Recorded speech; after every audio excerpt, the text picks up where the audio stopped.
Hello and welcome to the Kim Iverson Show. I am traveling, so that is why you're seeing me right now in a hotel room. The internet, we're hoping that it's working out. We're hoping it's going to be supportive of this live stream, but that is why you're going to see things looking a little bit different. It's because I am on the road right now. We do have a really great show for you today. We're of course going to be talking about the State of the Union address and reactions to what many are calling Joe Biden's best speech ever. We're hearing that all over the mainstream media. Katie Halper is going to join us with her reactions.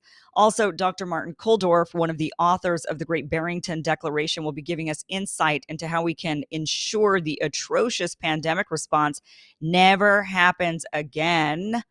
But first, so this show is moving to a later time starting this Thursday. We're going to be on 3 hours later, starting at 6 p.m. Pacific, 9 p.m. Eastern. That starts this Thursday. And also on that day, I'm traveling because, as you see, I'm in a hotel right now. So I'm going to be actually heading back to LA tomorrow. Right now, I'm in St. Louis. That's where I'm at. I'm in St. Louis, and I've seen the arch, and it's really cool. But I will be going back to Los Angeles tomorrow. But the show the show is going to be starting later, 6 p.m. Pacific, 9 p.m. Eastern. I'm going to be on the road. So Tara Reid is going to be hosting the show tomorrow, and she has a great one in store for you. She's going to be sitting down and talking with Scott Ritter, I believe, as well as many others. And it's going to be, I believe, Sabby Sabs, Scott Ritter. There's a few guests that she's got lined up for you. It's going to be a really great show. You won't want to miss it. Tomorrow night, 6 p.m. Pacific, 9 p.m. Eastern. Then I will be back Friday, and I'll be back also at that 6 p.m. time, 6 p.m. 6 p.m. Pacific, 9 p.m. Eastern. I'll be back on Friday, and everything will go back to normal except for a new time for the Kim Iverson Show. All right, well, let's get on with today's show. Today, Roger Waters, famously from Pink Floyd, spoke to the UN Security Council of war in Ukraine. Now, he's very anti-war and anti-establishment, and he's been very vocal about it. If you've been wondering why more celebrities aren't coming out speaking up against the obvious proxy war we're in with Russia, Roger serves as a cautionary tale. Anti-war activists in this country get treatment that really honestly rivals the quote unquote quote anti-vaxxers, the treatment that anti-vaxxers got. So first, let's see what Roger had to say to the UN Security Council. Here's a clip. The invasion of Ukraine by the Russian Federation was illegal. I condemn it in the strongest possible terms. Also, the Russian invasion of Ukraine was not unprovoked. So I also condemn the provocateurs in the strongest possible terms. That's got that out of the way. When I wrote this speech yesterday, I included an observation that the power of veto in this council only lay in the hands of its permanent members, and that I was concerned that that was undemocratic and rendered this council somewhat toothless. This morning, however, I had a revelation upon waking. Toothless. Maybe toothless in some ways is a good thing. If this is a toothless chamber, I can open my big mouth on behalf of the voiceless without fear of getting my head bitten off. How cool is that? President Biden, President Putin, President Zelensky, USA, NATO, Russia, the EU, all of you, please change course now. Agree to a ceasefire in Ukraine today. That, of course, will only be the starting point, but everything extrapolates from that starting point. Imagine the collective global sigh of relief, the outpouring of joy, the international joining of voices in harmony singing an anthem to peace. John Lennon pumping the air with his fist from the grave. We've finally been heard in the corridors of power.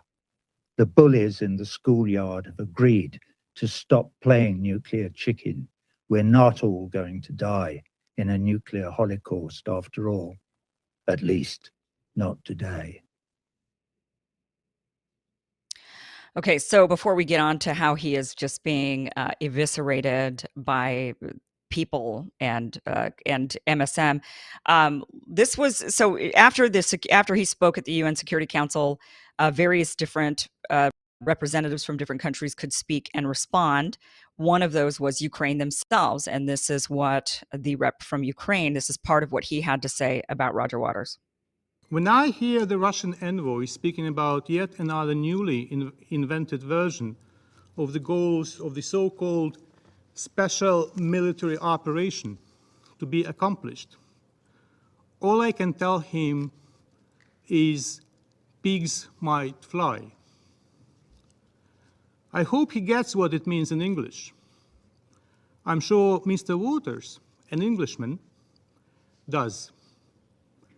Even if at school he hated every second of it apart from games. In Mr. Waters' own words, his grammar school was pretty dreadful. The original version of the phrase was pigs in the air with their tails forward. I'm surprised that he has not inflated a giant pig-shaped balloon in the security chamber today, as it was the case in the past in many of his shows.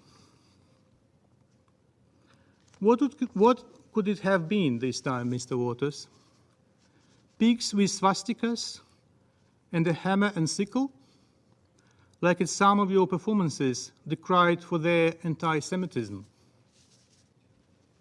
Or probably the face of Putin and Hitler? After all, wasn't it Mr. Waters who, in one of his interviews in September last year, called Vladimir Putin, quote unquote, the new Hitler? Let me make it short. September 30th, 2022, interview by Chris Hedges. How can we stop this war? Asks Mr. Waters. And then he himself replies, well, obviously you have to talk to Vladimir Putin, who is the new Hitler.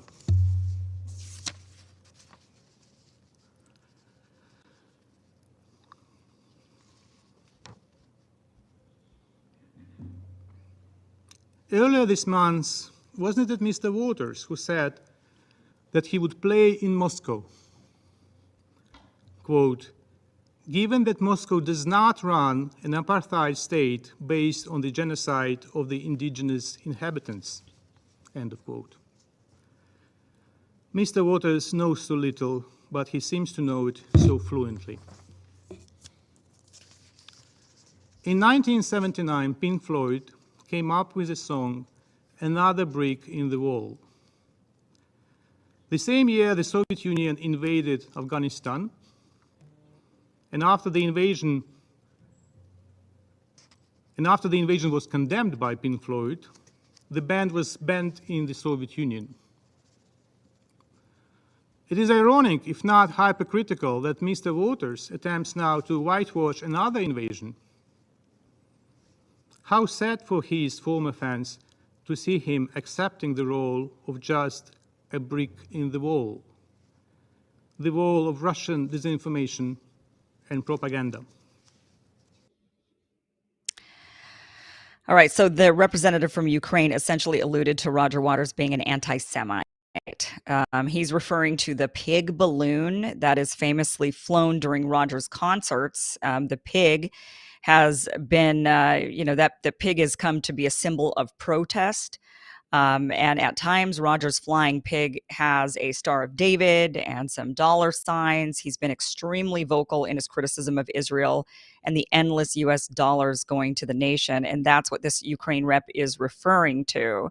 So you can see there the flying pig that is often at the concerts for Roger Waters. So now let's go to some of the ways that Roger's now been treated. I mean, you heard it for yourself what he's saying in this UN Security Council. He's saying, he's calling for peace and a ceasefire, and then for everybody to come to the table and to have a conversation. He says that the war was not unprovoked. We know that NATO really was putting Russia in a position where they continually pressured them to feel like they needed to do something. And on top of that, there was a lot of shelling going on. I mean, the reality is, if you want to say, when did the war start? I know a lot of us think, oh, it was February of last year, but really there was intense amounts of shelling, and there was a good amount of information that the Ukraine military was about to invade into Donbass, that they were going to go in and try to take that area back from the separatists, who at the time, they were supported by Russia, but Russia wasn't there. And these separatists were trying to make an independent country. They'd been in civil war with Ukraine since 2014. And there was a lot of information out there that this area was about to be run by Ukraine, that they were coming in, and they were coming in fast. And so that is when Russia decided, okay, then we're going to actually go and help defend them. Something that area, Donbass, had been pleading with Russia to come help them for a long time. And Russia kept saying, no, we'll help you, but not like that. We're not going to go in that way. Similar to really what NATO is saying to you, right? Like, we'll help you, we'll give you some weapons, but we're not really going to help you. We're not really going to come in and actually fight the war. Although that could change any minute, and that's the scary part, right? And that's what Roger Waters is speaking to the UN Security Council about. But look at this type of smear job that ends up being, as soon as it comes out that Roger's going to be speaking, this is the type of stuff he gets hit with. Now, he was in a popular band, Pink Floyd. That band was, his bandmate, David Gilmour. David Gilmour's wife, Polly Sampson, tweeted this about Roger Waters, saying, sadly, Roger Waters, you are anti-Semitic to your rotten core, also a Putin apologist and a lying, thieving, hypocritical, tax-avoiding, lip-syncing, misogynistic, sick with envy, megalomaniac. Enough of your nonsense. And his bandmate, David Gilmour, actually retweeted that tweet from Polly and wrote, every word demonstrably true. So, he's getting hit with this. He's been hit many times by various different organizations calling him an anti-Semite for defending Palestinians, for saying that, our US dollars are going to fund Israel, and what does Israel do with them, with our American money? They basically, they infringe on the rights of Palestinians. And Roger Waters is very vocal about that, and he gets called an anti-Semite all the time because of it. So Rolling Stone, they of course has to chime in, and they come out with their own, they come out going after the rock legend. You've got this music magazine going after the rock legend himself, and they sort of paint the reasons why Roger Waters is called an anti-Semite, why he's, why some of the comments that he's made to support Polly's assertion that he's this terrible anti-Semitic person. But ultimately, in the article, they discuss that Roger has the comments that he's made.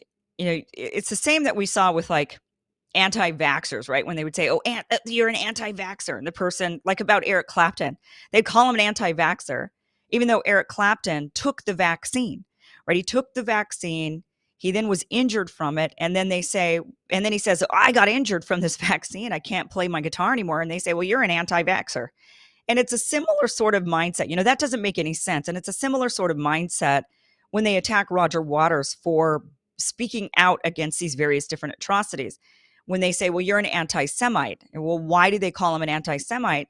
Then they point and they say, because he's saying that American dollars are being used to fund Israel. And it's like, well, but they are. We know that. So then how can you then call him an anti-Semite for speaking something that is true? And so these are the types of attacks that are happening, on a famous person who speaks up against the war. This is the type of thing we see.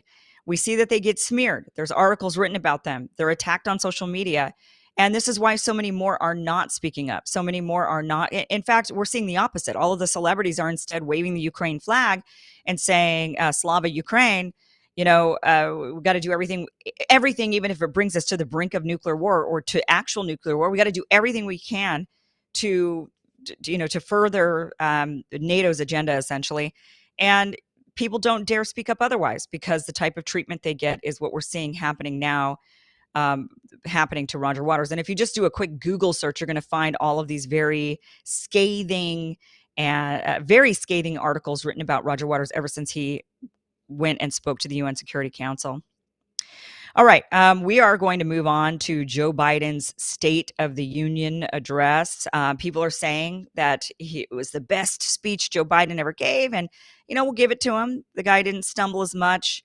It was a very positive speech. We're going to have Katie Halper on. She's actually going to give us her reaction to the State of the Union address. We're both going to be discussing the State of the Union. And so she is going to be coming up here next. But first, I want to talk to you guys about my sponsor, great sponsor for the show, Field of Greens. You guys know that I have been personally really enjoying this. It's a powder made from real whole fruits and vegetables, freeze dried into a powder. You mix it into your drink. I like the lemon lime. That's my favorite one because it tastes like iced green tea with lemon. And you drink that and you feel healthier. And because it's giving you all of those nutrients that your body needs. And I'm just sitting here thinking, I am eating so much junk while traveling. When I get home, I'm going to be doing like a cleanse and just drinking Field of Greens because I've just been gorging out on stuff I shouldn't be eating, right, on this trip. And so, chicken fingers and French fries and of course, plain food and I need to get healthy. So I'm going to be drinking that Field of Greens as soon as I get back. I'm going to be guzzling this stuff. I'm telling you, because I need some nutrients now. So go to fieldofgreens.com. If you want to get 15% off your first order, it's fieldofgreens.com. And you can use the promo code Kim and you will get 15% off that first order. Fieldofgreens.com. With us now with her reaction to the State of the Union address is Katie Halper, host of The Katie Halper Show and co-host of Useful Idiots. Katie, it's so great to see you. Thanks, you too. So what was your big takeaway from last night's State of the Union address? I think that Biden did a pretty good job. I mean, I think that in terms of messaging or optics, at least, there's a lot I didn't like about it, but he seems to have convinced the country. And certainly, I shouldn't say convince the country. I guess a lot of his fans, not surprisingly, think that he did a great job. And I think that given how many gaffes he's been known to drop, it probably was a relatively good job. Yeah, he seemed way more alert. Yeah, he did. He stumbled a couple times, but he did feel much more alert. But for the most part, he just seemed like he was really with it and there. And yeah, he did. They made sure that he had his, he did his calisthenics before he went up there. And, made sure that his brain was functioning, his shot of coffee or something. Right. I don't know. Yeah. What did you think about the whole message that he gave? Like, was there a good, did you think that he had, because I felt like right now Americans are really concerned with the economy. And I don't feel like he really touched on that enough. The struggles that people are having. I feel like he kind of just gave an overall, everything's great, 12 million jobs, reduced inflation, just kind of more of a rah rather than, hey, I know you're struggling. Things it was very triumphalist, I think. It was very campaigning. Also, he was basically not only proving that he had done a great job, but he was basically saying, let's finish it. So you have to reelect me so we can finish these things. But I don't think he gave a sense of having any empathy towards people. I mean, of course, he famously lacks empathy in lots of circumstances. Remember, he once said about millennials, give me a break. He has no empathy for them if they don't have jobs because they, he literally just said he had no empathy. Right. Yeah. What part of the State of the Union were you just like, okay, this guy, he's crazy? Well, his stuff about asking who would name one person who would want to swap places with she? You can't. That was so weird. That was really weird. It's kind of belligerent, and he just sounded like he was in some teenage beef, not talking about politics. Yeah, I didn't even understand what he meant by that. At first, I didn't understand either. Then I realized he was basically saying the United States is so badass and so formidable that who would want to be in competition with us? That's what he meant? I think so, yeah. Because he was saying, who would want to trade places with G? So you're thinking he's kind of saying people would want to trade with me, but they wouldn't want to trade with G. No, it sucks to be G so badly because we're such badasses. Oh, that is so weird. What's that? Oh. Shit, my mic just popped out. You guys hear me again? Yeah. Okay, God, that's all we need. Yeah. Yeah, that was a really strange part of the speech. I know didn't at really first it fully sounded like he was understand that. talking about reincarnation or something. Yeah. Or just, yeah, it was like, but he was talking about dictators and authoritarians, saying like who would want to be which authoritarian or I don't know. It Right. just, some of the things that he said, it really didn't make a lot of sense. And I don't know if that was just bad delivery, like his speechwriters had it and it was supposed to mean something else. And then when he delivered it, it kind of came out Yeah. sounding Who totally knows? different. I'm not really 100% certain. Yeah. Overall, I mean, do you think that people now, after watching this State of the Union address, because there's been a lot of chatter about whether or not Joe Biden should be running Yeah. again in 2024, right? Do you think that this made people go, okay, yeah, Joe's up for it. Like, let's go on with this old man. I think the consensus among potential Biden voters seems to be pretty positive. Again, I think the bar is so low that just the fact that he was fairly articulate probably did a lot to assuage people or to calm their nerves about it. I think, of course, there's some people who just don't like Biden. Obviously, Republicans aren't going to be swayed. There's some people who just do like Biden. Nothing that he does will make them stop liking him. So, yeah, I don't know. I think it was viewed positively, though. Yeah, it was. It definitely for Biden, I think it was overall like a really good speech. I do think it was a bit too positive. I mean, it's nice for it to be positive, right? I guess people want a positive message, unlike Trump, who gave a really dystopian message afterwards. But at the same time, it just didn't really hit onto the actual problems that people are facing. I think that's true, right? Yeah, and like violence, like when he talked about violence, that was, he kind of says, well, it was a pandemic, it was violent for that in 2020, but he doesn't talk about the rise in it, the continued rise in crime and violence that we're experiencing. Well, I think going back to the kind of question of economic suffering, there definitely was a disconnect. I don't think that he made the case that he understands what most people are going through.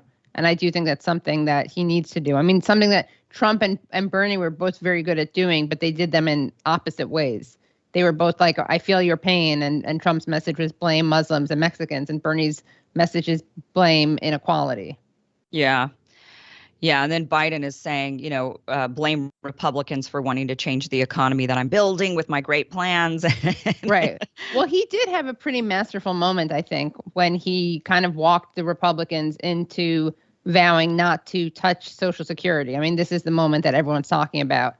But I do think that, the irony is that a couple things. One is that he was rightfully calling out Republicans, some of them, for floating the idea of letting Social Security sunset. We know that Rick Scott has done this, Ron Johnson has done this, and Michael Lee, which is ironic because Mike Lee is sitting there while Biden's talking. He was part of the gang of hecklers. He looked, I don't know if he made noise, but he definitely looked scandalized by it.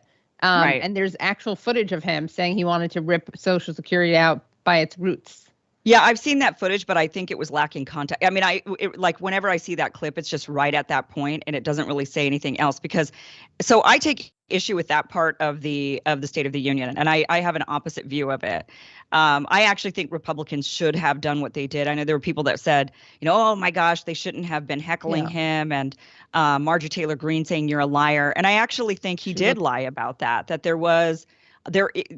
and this was fact checked now.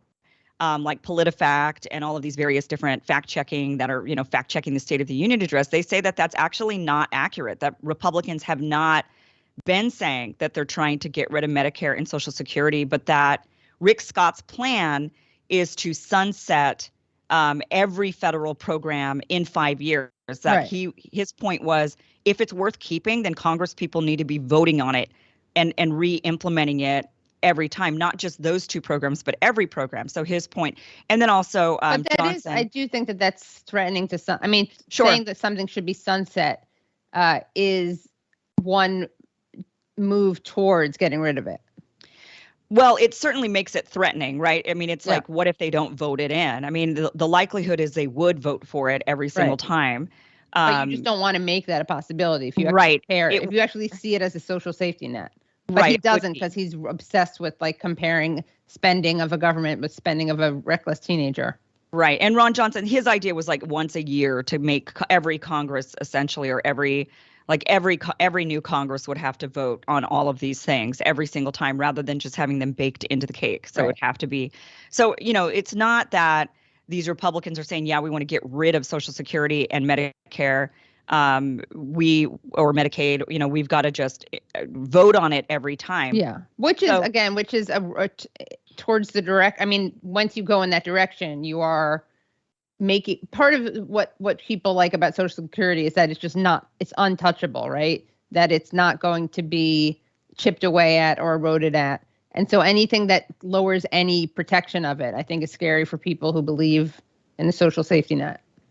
Right. Yeah. I mean, it's definitely scary. So I understand the fear mongering around it, but I also think Republicans have every right to say, no, that's a lie. We're not saying that. That's not on the table. That's not a chopping block. That's not on the chopping block because Joe Biden has been running on that. He ran heavily on they're trying to do this thing and they're not actually, Rick Scott is one guy, right? I mean, it's not like. Well, yes, he is one guy, but that's all you need, right? When you say that there are some, and he even said it's not the majority. And it's not, I think he started to say it's not even a significant number. But what's interesting is that, but it's so funny because like in the scheme of things, politicians, including Biden, including Marjorie Taylor Greene, lie like that all the time. This wasn't even that big of a lie, especially because you can, like we were just doing, you can parse out the language in a way that defends what he's saying. I honestly think that kind of right or wrong aside, I think she looked like an idiot personally, but also can I make this comment? Like, what was she wearing?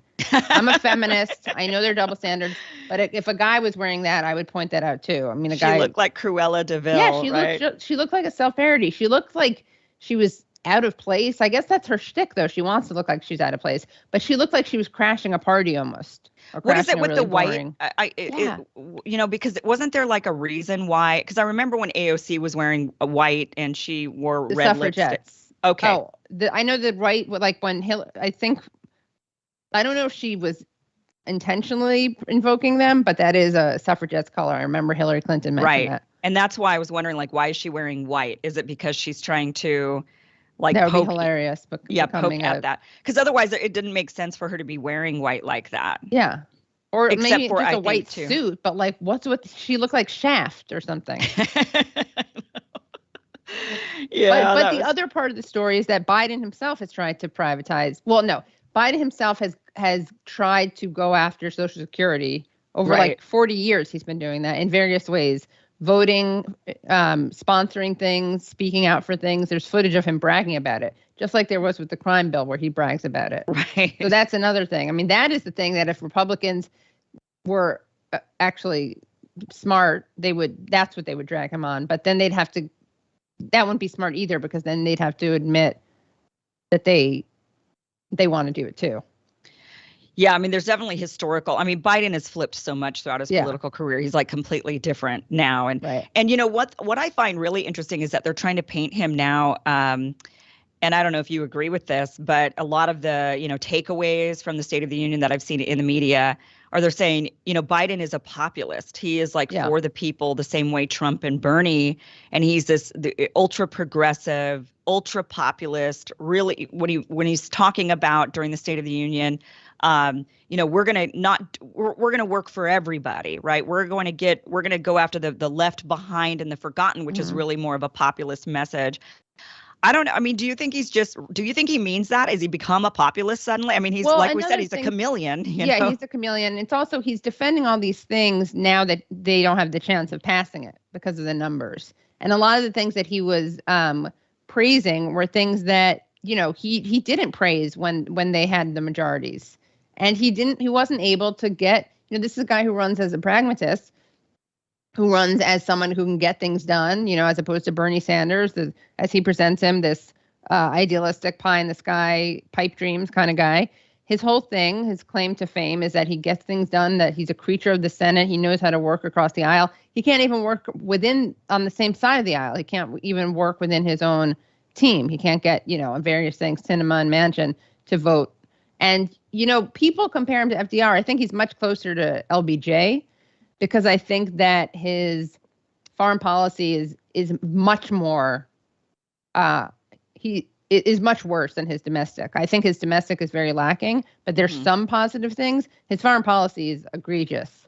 And not just the ways we'd expect, like with Israel, which everyone knew that would happen because all politicians, brag about treating Israel as a special friend or brag about Israel being a special friend. He does that with Iran. I mean, a lot of people thought he would rejoin the Iran nuclear deal, but he hasn't been doing that.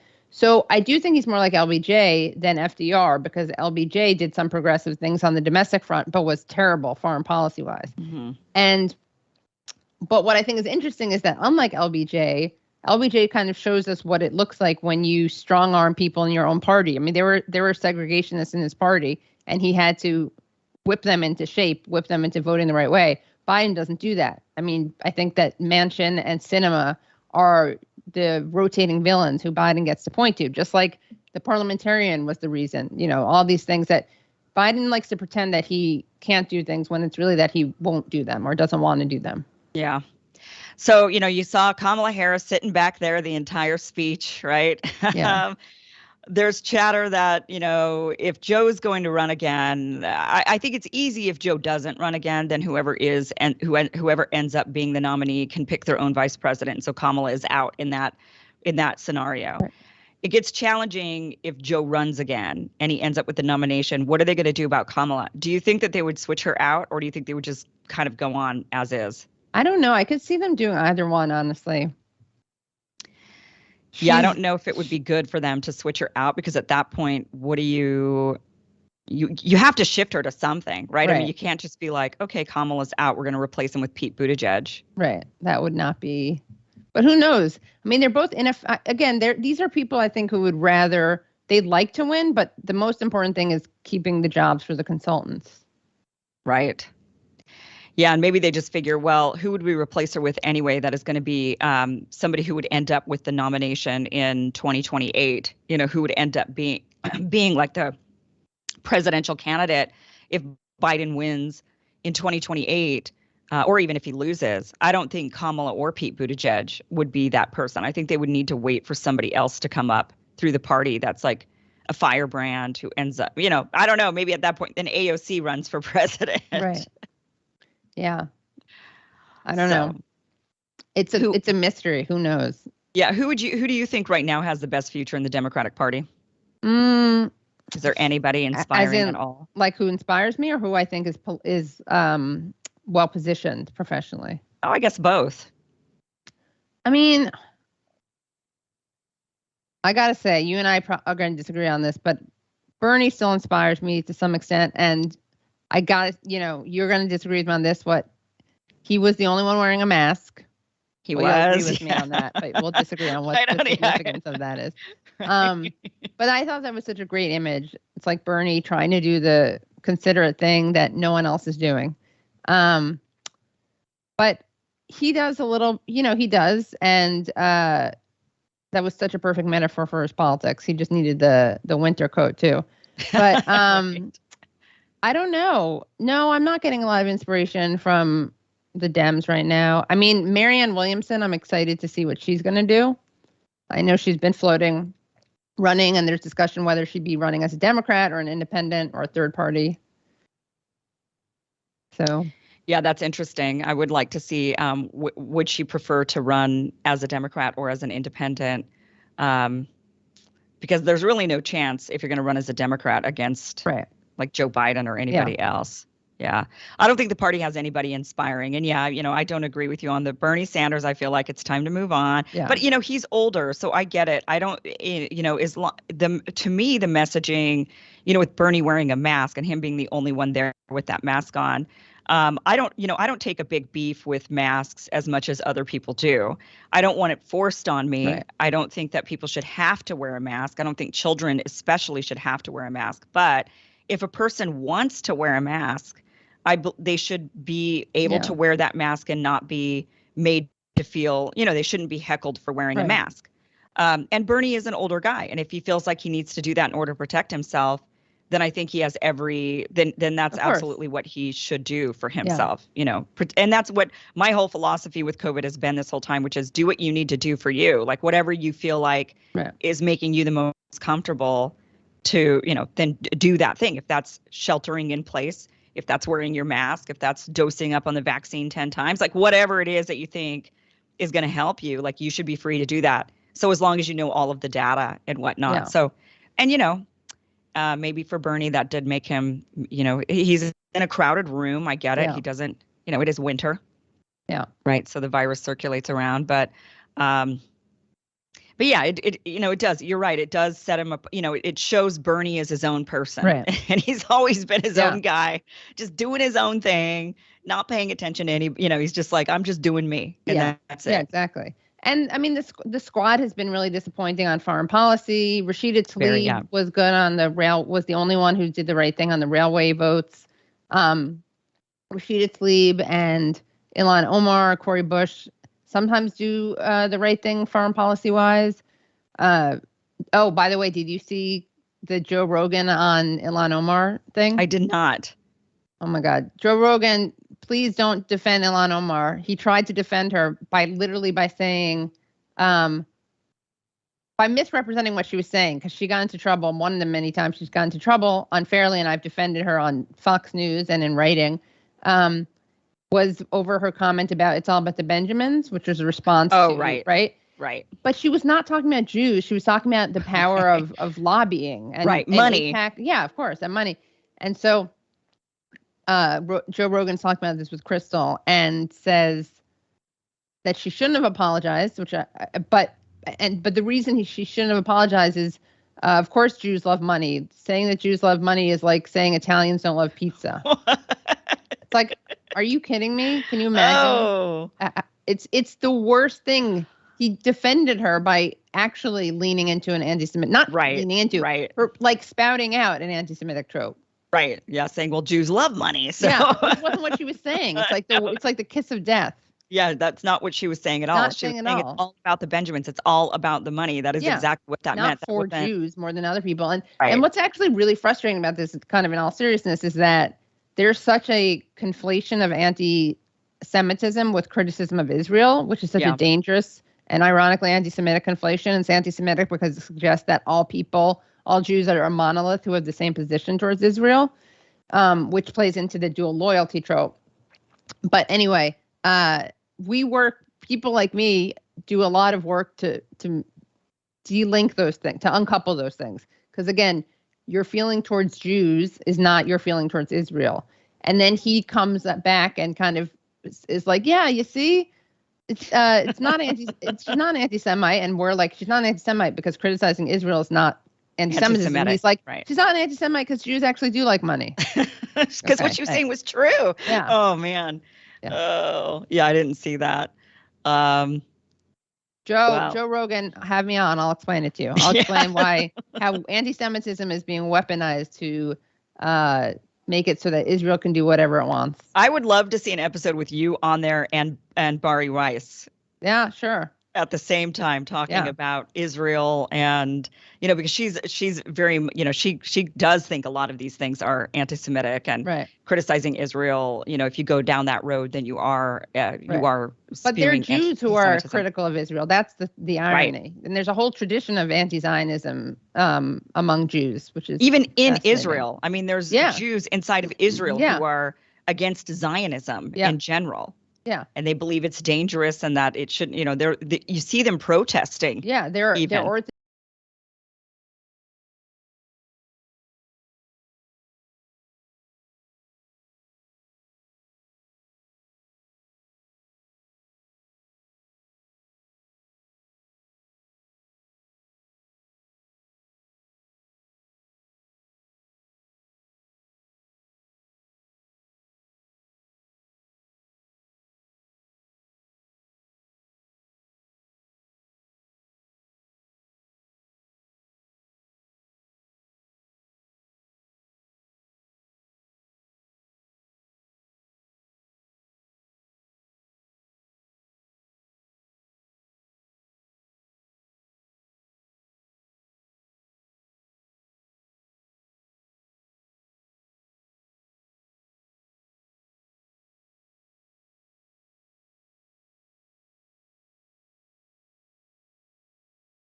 fact, you have Ben Gvir,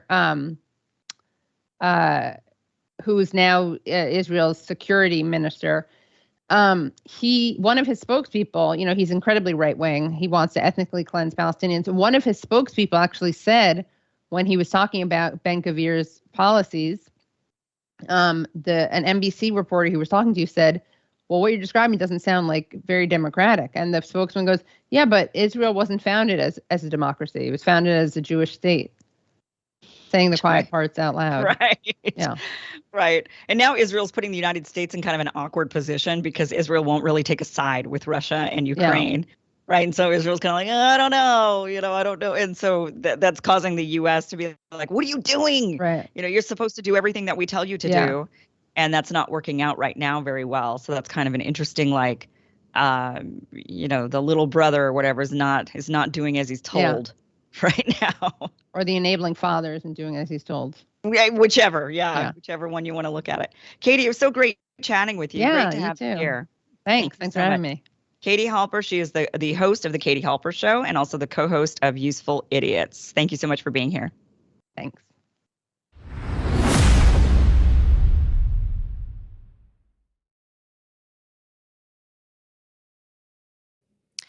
With us now is Dr. Martin Kulldorff. He is an epidemiologist and biostatistician, a professor of medicine at Harvard University.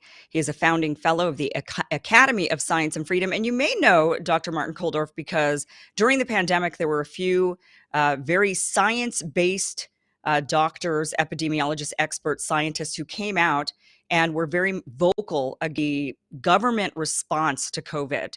In fact, you may have heard of the Great Barrington Declaration. Dr. Martin Kulldorff was one of the authors of that declaration, which really just stated we should isolate the people who are the most vulnerable, and we should let the rest of society, people who are not at high risk, continue to live their lives. This was highly demonized. It was targeted even by Anthony Fauci to go out there and smear this document. That was publicized, and we discovered that through various different deep dives into what was really going on behind the scenes. Well, now Dr. Martin Kulldorff is a part of a group called the Norfolk Group, and they have put together a document, an 80-page document actually, that really dissects some of the really honestly piss poor responses of the pandemic. And this document is meant to go and help people, lawmakers, ask the right questions now that Republicans say that they're going to be investigating government's COVID response. So, Dr. Martin Kulldorff, thank you so much for being here on the show today to talk about this, what you guys discovered, and the questions we should be asking so that this never happens again. Thank you, Kim. It's a great pleasure to be on your show. Okay, so looking over this, let's just start. I do want to kind of dive into some of the questions that you have in this document for lawmakers to ask. First of all, is this document getting in front of lawmakers? Are they going to be asking these questions?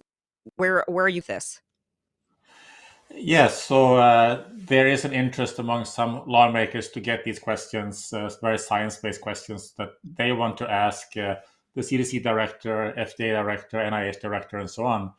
And we have sent it to some of them, and it's also publicly available. So any member of Congress or any member of a state House or Senate can access this document. They use it at COVID hearings or inquiries.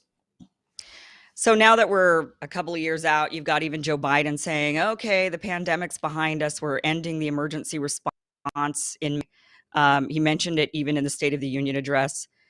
And, now looking back, what would you say was the most egregious aspect of the pandemic, of the response by governments? If I could change one and only one thing, it would be the school closures. There were absolutely no reason to close schools. Children are at extremely low risk. They'll get COVID, but they're extremely low risk of serious disease or death, less than the typical influenza season. And there's enormous harm on children to keep them out of school for so long. Less learning. And we know that has long-term consequences, both in terms of future public health, future education, and economic viability for these kids. So to me, that's very tragic.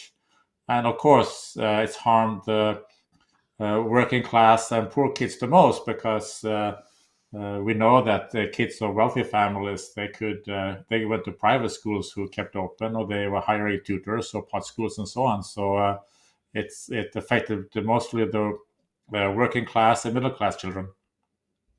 Yeah, I mean, the school closures definitely, and it's just it was crazy to watch it happen when Democrats have always been the ones saying that we have to help, poor kids, we have to help people of color, and the kids that even did somewhat well during this were those that were from wealthier families, that were not the poor kids of color. It was wealthy families that did okay, and then the poor kids didn't even go to school. We found out they never even logged in to when they were supposed to be doing virtual education. Many didn't log in at all, and even those that did, they didn't get they get a very substandard education. You can't do proper school online. Yeah. In looking through some of these questions that you have in this document, which I just think are excellent questions, there were some things that I really wanted to focus on here. One of them being ivermectin. Okay, you're a very science-based guy. You have, throughout this entire pandemic, I've been following you, and you've always been really rooted in the science. One of the questions that you have in here, a good question, is why were some of these potential therapeutics demonized, right? Like hydroxychloroquine and ivermectin. What do you say about that now? Like, do you think it was? What does the data say even about hydroxychloroquine and ivermectin? Were they effective? Obviously, I think there should have been a right to try. And ivermectin, now, one of the points that you guys made in this document was it was so demonized that even people who may have needed it for other reasons, for the purpose that ivermectin is made for, or that we know that it remedies, maybe some people weren't even able to get it for those ailments that ivermectin can cure. But what is your whole take on ivermectin in general and hydroxychloroquine? So I think a key take-home message, the key question we're asking is, why wasn't the studies conducted about these drugs at the very, very quickly and early? There should have been randomized trials very, very early on, both in more severe patients, hospitalized patients, as well as as an earlier treatment for before people get hospitalized, to quickly find out whether these drugs work or not, with large size samples.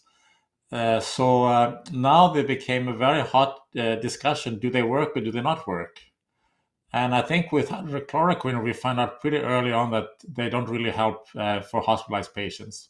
But for the other questions, it took a long time before we got good information about the efficacy of these drugs. And that shouldn't have been the case. We knew they were safe because they've been used very long for other things. But it took far too long and therefore there became a controversy Right. whether these drugs should be used or not. And that should never have happened. Yeah. Why do you think it happened? So I don't know why, because this was really the role of NIH, I think, to quickly run these studies. And they did a study very early on remdesivir. So that was good. They did that. There was a question: does remdesivir work or not? So they quickly did a large study, and we found that it didn't work very well.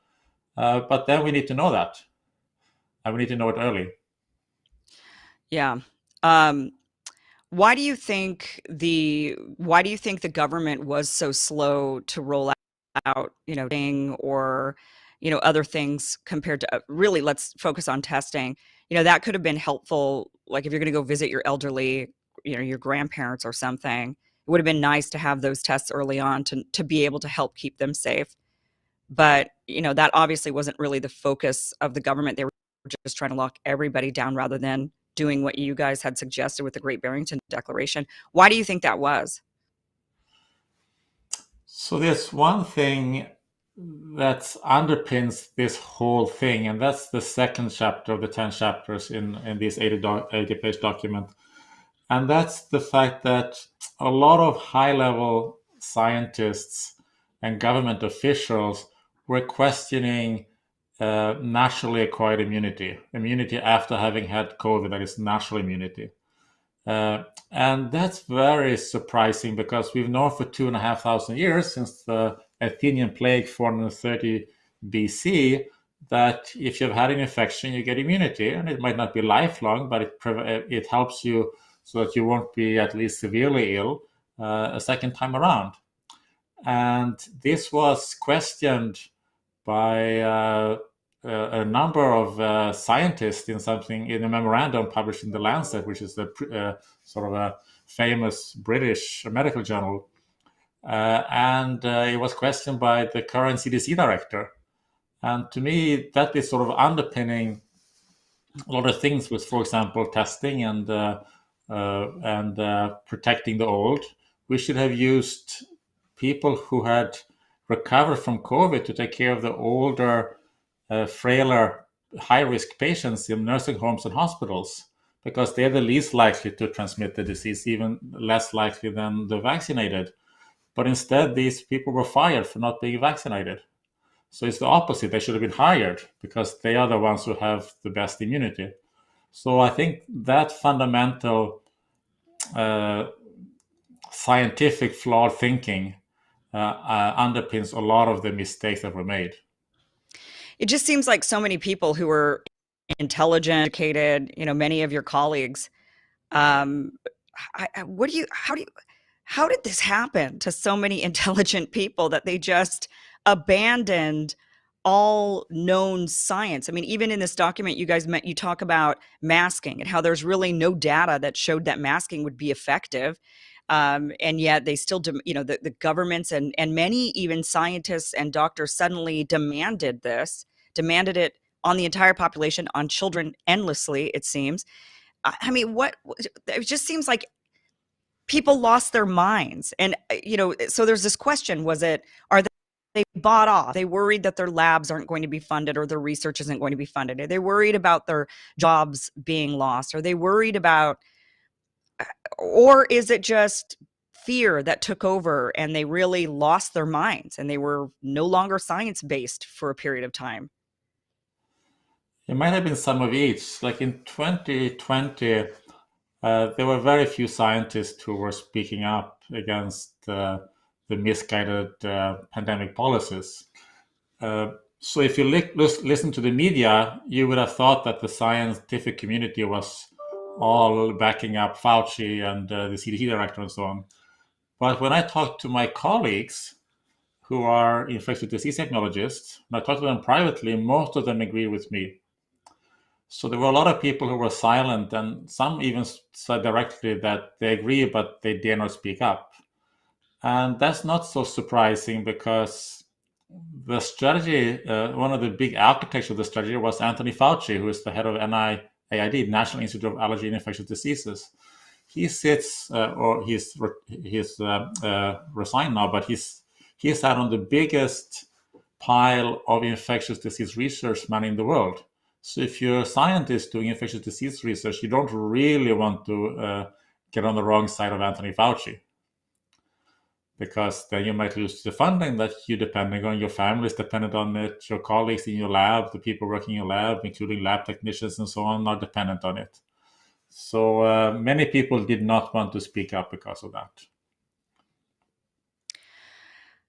If the data had been different, we knew really early on that this COVID-19 really affects older people who are vulnerable, and the young and healthy largely escape any real damage, long-term damage, or even short-term.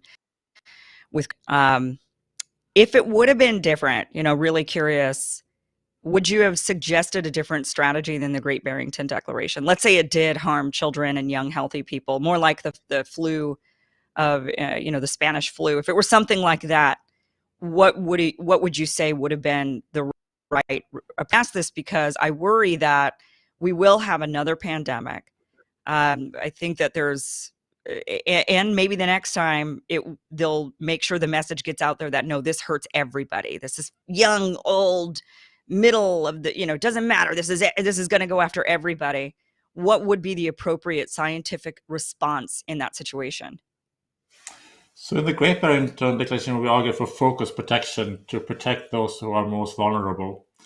And for COVID, that was the older people, and especially older, frail people. So if we have the next pandemic, and there will be more pandemics, and we don't know, you're right, that the 1918 flu affected younger people quite a lot. So if we have the next pandemic and it's mostly children who are dying, then we need to do focus protection still, but then the focus should be to protect those who are at high risk for that will be with children. So then we should protect things at schools and daycare center and so on. But the principle of focus protection, I think, is still valid. But those who we focus on might vary from one pandemic to the next. Is there ever a scenario where it's everybody who's affected and we just all should go into lockdown and that is the best strategy? I mean, like the plague or something. That's very hard to see because a lockdown cannot be sustained for forever. Right. So I have a very hard time to see a situation where everybody should go into lockdown, because we can't. It's impossible to do that also because we need food to eat. We need heat to heat our houses. We need electricity. So there are people who can have to make sure that those things function in society. So it's impossible to have everybody sit at home. I mean, some people in the laptop class, young professionals who maybe they are lawyers or bankers or marketers or scientists or whatever, journalists maybe. Right. They could sit at home, but they could only sit at home because there were other people who were servicing, who were delivering the pizzas, who were making sure the electrical grid was still working, who was making sure that the food was moving from the farms to the restaurants and so on. So it's impossible to lock down everybody. Yeah, it just seems like that strategy wouldn't work no matter what. But that's constantly what I'm hearing from people is, yeah, but next time it could be something worse than COVID and it affects so many more people. And so therefore then the lockdown strategy would be a good idea. And it is difficult to imagine how that would ever work in any circumstance, no matter what, because of all the things you just mentioned. And that was the saddest part to me during the pandemic was, for example, and I am I'm in that laptop class. My life actually didn't change work-wise. Pandemic, I always worked virtually like I do now, did during the pandemic. It was no different for me. But one of the saddest things was when I did order food delivery and I went out there to get the food from the woman who was delivering it, and she had her 3 kids in the back of the car, when they should have been in school. It was during the time of year where they could have been in school, and they could have, it was during the week, and, she's carting around her kids in the back trying to deliver food. Those kids, as we mentioned, were not getting their education. They couldn't. Who was gonna watch them? It was like it was the most nonsensical response without fully thinking, okay, so then, this woman has to work in order to pay bills and put food on the table. She's got her 3 kids, she can't leave them home alone. It was just extremely, but again, yeah, you're right. And a lot of people criticized and said, when I first came out against the pandemic lockdowns, people criticized and said, "Oh, you're for Wall Street. If you're not for shutting down, you're for Wall Street. If you think shutting down the economy, you want to open the economy up, that's just going to help Wall Street." And it was just such a disconnect of understanding what the economy actually is. And that is mom and pop shops, people that function, that make the world run. It's not Wall Street and investors and capitalists. It was just such a disconnect. Well, it is because actually the big businesses did really well during the lockdowns. Amazon had record profits, and many other big businesses did very well. So it was the small businesses that was hit very hard. But I mean, it's no accident, I think, that Washington Post, who is owned by the same person that owns Amazon, Washington Post was very, very pro lockdowns, and that was very good for its owner. Yeah, absolutely. one last, just going forward, how, we've talked about some of your colleagues now being afraid, they were feeling, maybe privately they were on your side and they agreed with you, publicly they did not. What would you say we could do forward? It's just, I'm really nervous about another one of these happening. I know we're coming out of this one and people are going back to normal, but I'm just really nervous that this is going to be implemented again in some way. I mean, we've had numerous different viruses. They didn't have this effect, right? This lockdown on everybody, but every few years there's always this, it's a bird flu or it's something, right? That's out there and more deadly than normal. Is there anything So that you've, yeah, go that's the ahead. big reason why we wrote this document, the Norfolk Group, because we have now, I mean, schools are open, so we won that battle and so on. But we have to make sure we don't make the same mistakes again. And to make sure that they don't, we have to have a full evaluation of everything that went wrong through congressional hearings and inquiries. But there should also, I think, be a COVID commission that looks into this and analyzes it properly, because we can't ever let this mistake happen again. This is the biggest public health fiasco, I think, in history. Yeah, I agree. Well, I hope that the people who are asking the questions, the people that are in a position to actually do something, I don't know what they're going to do once they get answers to these questions that you've put together. They ask them, they get those answers. I don't know what they're going to do to implement to ensure this doesn't happen again. I don't know what they can do except point fingers and say, you were bad, Anthony Fauci, but then what? What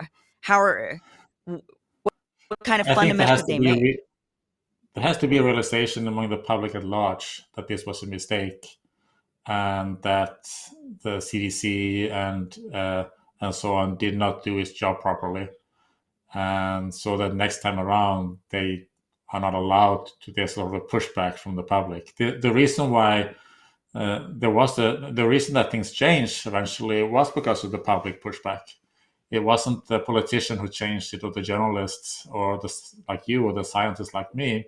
It came from the public pressure, and then the politicians had to follow, and the media had to follow, and eventually the rank and file scientists have to come along also. I don't think we're ever going to see the top scientists admit that they were wrong. They might realize it, but they're not going to admit it in public, I think. Yeah, we're going to have this written down in the history books, taught in schools to children that this was a mistake, but I don't know if it's going to happen in our lifetime, if they'll admit it, or at least not for another couple of decades, unfortunately. Yeah. Real quickly, how are things for you? I mean, you were heavily demonized throughout the pandemic. Have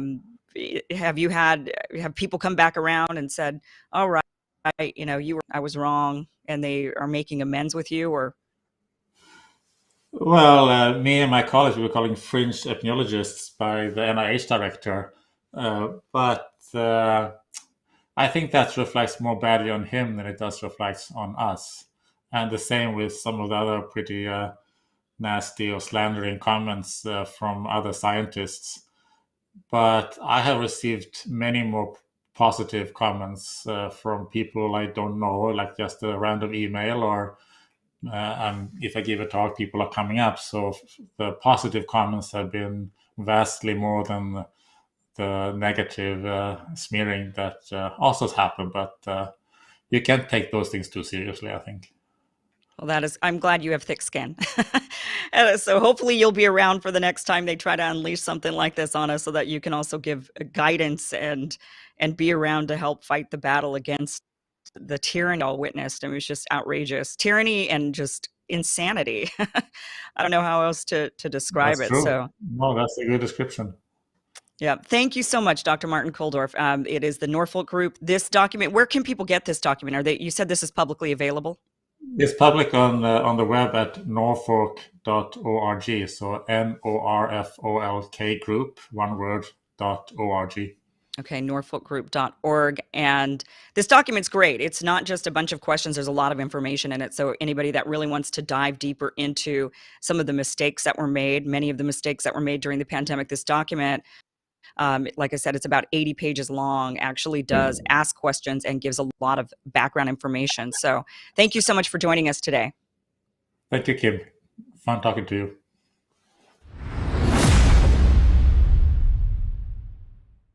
All right, guys, thank you so much for joining the show. I want to tell you about our sponsor, Birch Gold. Despite the U.S. blowing through the $31.4 trillion debt ceiling in January, the White House still refuses to reduce spending. We heard nothing about this in Joe Biden's State of the Union address. So our national leadership just keeps burying their heads in the sand when it comes to fiscal responsibility. So it is time to really hunker down and diversify into gold with Birch Gold. In times of high uncertainty and instability, gold is king. It's dependable. Birch Gold makes it easy to convert an IRA or 401k into an IRA in precious metals. Here's what you need to do. Just visit birchgold.com/Kim to claim your free info kit on gold. And then you can talk to one of their precious metals specialists so they can walk you through the whole process and answer all of your questions. So think about this, to dig our country out of this mountain of debt, every single taxpayer in America is going to have to write a check for $247,000. And it's only getting worse. So protect yourself today by visiting birchgold.com/Kim. They have a A+ rating with the Better Business Bureau, thousands of happy customers, countless 5-star reviews. So you can really trust Birch Gold to protect your future. Visit birchgold.com/Kim today. All right, guys, that does it for us. Thank you so much for tolerating the fact that I am remote today in a hotel, traveling. That being said, tomorrow everything changes. So everything changes tomorrow. The show time has a new, the show has a new time starting tomorrow. That is 6 p.m. Pacific, 9 p.m. Eastern. And it will be that way forward for the foreseeable future, 6 p.m. Pacific, 9 p.m. Eastern. And tomorrow, don't get confused. When you see the show, you're going to see a guest host because I will be traveling back to California. Tara Reid is going to be taking over tomorrow. And she's got a really great show lined up for you guys. Scott Ritter is going to be on the show tomorrow. So that's going to be an excellent conversation as usual. So you want to be sure to tune in for that. And then I will be back on Friday, 6 p.m. Pacific, 9 p.m. Eastern. I will see you guys then. Otherwise, thank you so much for being here. Thanks for watching. Good night.